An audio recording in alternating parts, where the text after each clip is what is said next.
गिरगावमध्ये गुढीपाडव्या निमित्तानं भव्य शोभायात्रा आयोजित करण्यात आलेली आहे आणि या शोभायात्रेमध्ये रॅली सुद्धा काढली गेली।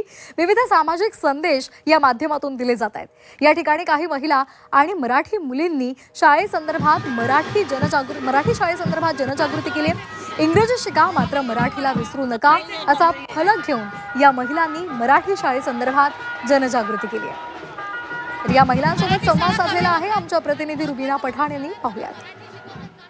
मराठी शाळांची संख्या कमी होत चाललेली आहे, तर मराठी शाळा या सुरू राहाव्यात। मुलांना शाळेत मराठी शिकवावं यासाठी काही महिलांनी यावेळी हातात फलक घेऊन मराठी शाळा म्हणजे माणूस घडवणारी फॅक्टरी, इंग्रजी शिका पण मराठी विसरू नका असा संदेश देण्याचा प्रयत्न केलेला आहे। आपण त्यांच्यासोबत संवाद साधणार आहोत। आज तुम्ही विद्यार्थिनी होऊन आलात, काय म्हणाल?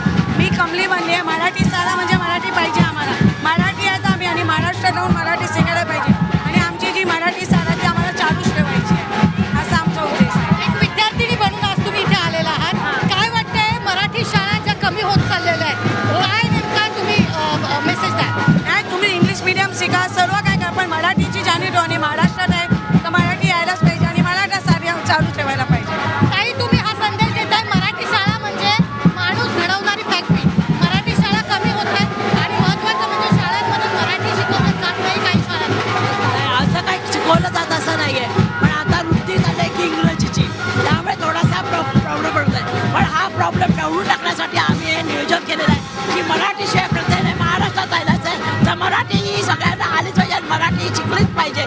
त्यामुळे इंग्रजी शिकणे तर त्यात मराठी हा विषय असलाच पाहिजे। इंग्रजी शिका पण मराठी विसरू नका अशी फलकबाजी तुम्ही करता? काय मला ऐकायला नाही आलं। इंग्रजी शिका पण मराठी विसरू नका अशी फलकबाजी तुम्ही करता? हो बरोबर आहे। आज इंग्रजी जरी शिकला तरी मराठी आलंच पाहिजे।